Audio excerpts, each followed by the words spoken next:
Welcome to The Common Bridge, where policy and current events are discussed in a fiercely nonpartisan manner. The host, Richard Helppie, is a philanthropist, entrepreneur, and columnist who has over 1 million listeners around the world. His podcast and YouTube shows draws guests and audiences across the political spectrum. Hello, welcome to The Common Bridge.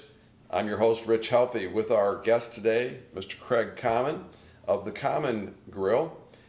The Common Bridge is available at substack.com. Please join us there.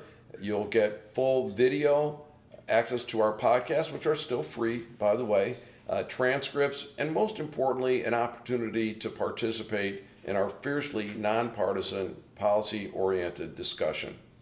Today, we've got a success story with lots of lessons, beginning with the rebirth of a town, the formation of an iconic eating establishment, and then through COVID, and now on to the next phase of life.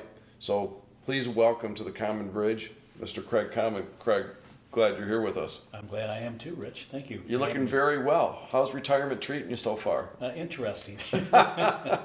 We're just slowly getting into it. So that's good. Easy. No sense rushing things.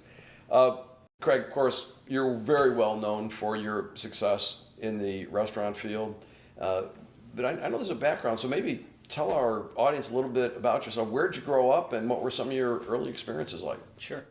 I grew up in Dearborn Heights, Michigan. I went to Dearborn Heights Crestwood High School. We chatted about that earlier. My first job, I was 14 years old. I was a dishwasher at Boar's Head Inn. At that particular time, the Boar's Head was considered a pretty fancy restaurant. Mm-hmm. And I was making a whopping $1.10 an hour as a dishwasher, working till 2:30 in the morning, no child labor laws back then. And I thoroughly enjoyed it. I absolutely loved what I was doing. And I worked all 4 years through high school there, ending up being a prep cook. And I knew, as I told my buddies in high school, that I'm going to own a restaurant someday, okay? So I went to school for a couple of years, and that just wasn't for me. And then I went to Europe for 6 months as a vagabond, just buzzing through Europe. Came back and started working for Chuck Muir at the Hotel Pontchartrain, downtown Detroit. And worked my way up. I was a lunch broiler cook, and then I was a kitchen manager for the hotel. And then I was going to leave and get a job at the brand new Dearborn Hyatt Regency. And they didn't want me to leave, so they offered me less money to go to another restaurant. I said, yeah, sure, I'll do that. And started at the Northville Charlie's as a kitchen manager, and then worked my way up through the company. At one point in time, I was the corporate chef in charge of 16 of the restaurants out of the 32 that they had. And that's such a great chain, the Muir system. Wonderful seafood. I remember many times going to Bloomfield Charlie's and searching the whole menu and ordering the scrod 8 times out of 10. Yeah, it was good.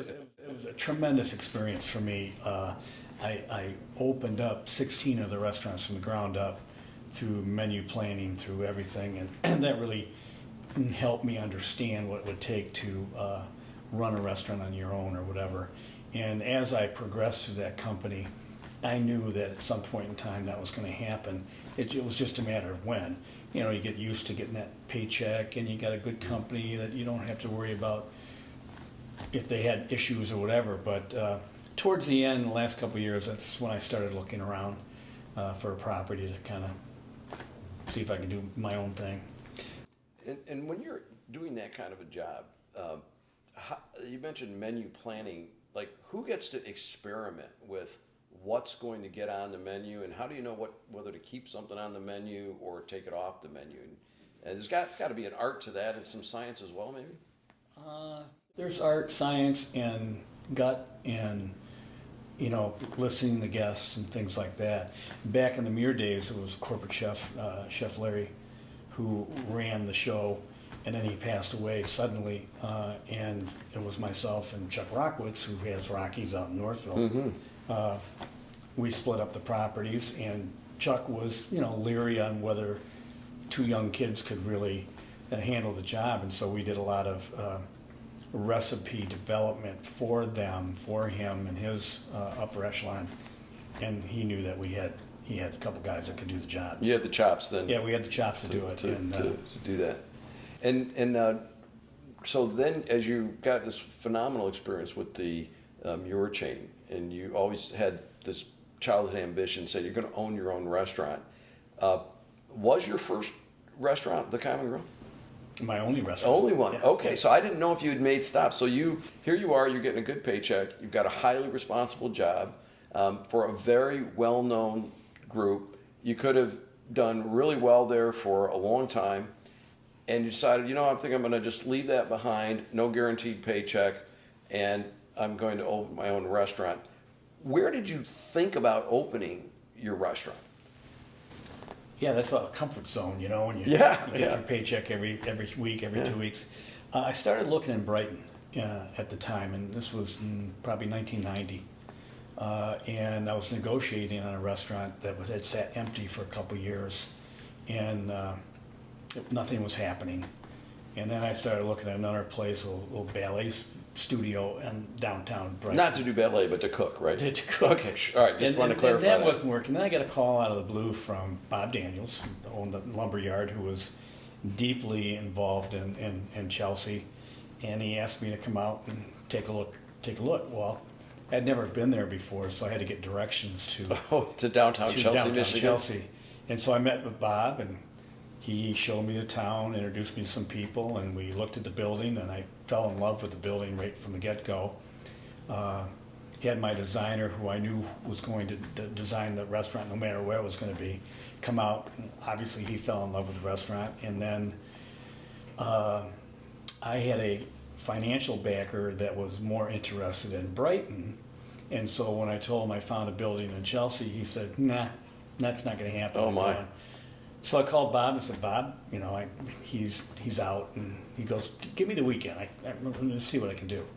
Called me on Monday, and he had a group of people that were willing to help out the situation. So we kept going, having phone calls, kept going, driving out there, and then I took my family out there on a Saturday to see what downtown Chelsea was all about on a Saturday evening.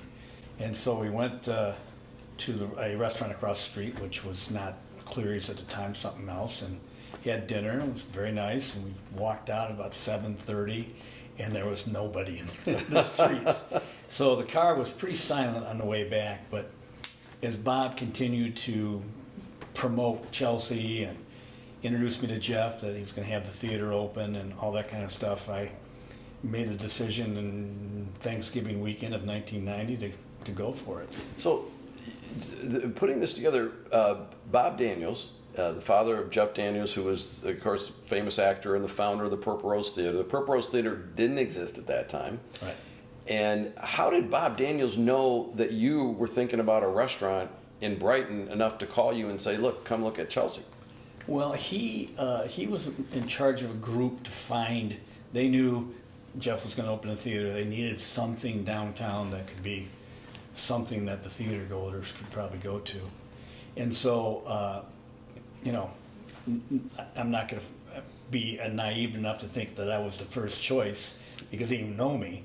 And so they had reached out to a couple other restaurateurs in Ann Arbor and stuff like that, and nobody wanted it. And so I was probably the third or fourth choice, and I was, dumb enough to take a chance. But it just felt good. I felt like people really wanted something like what we were going to do happen. He got my name out of the blue from the general manager of the Danny Dancer at the time. Mm-hmm. And then we just kept looking at numbers and negotiating and just kind of saying this could be the thing. Thank you for listening or watching this segment of Richard Helppie's The Common Bridge. On Substack, you can access the full archive and bonus columns, podcasts, and interviews for only $5 a month. At Substack.com, search for The Common Bridge and subscribe.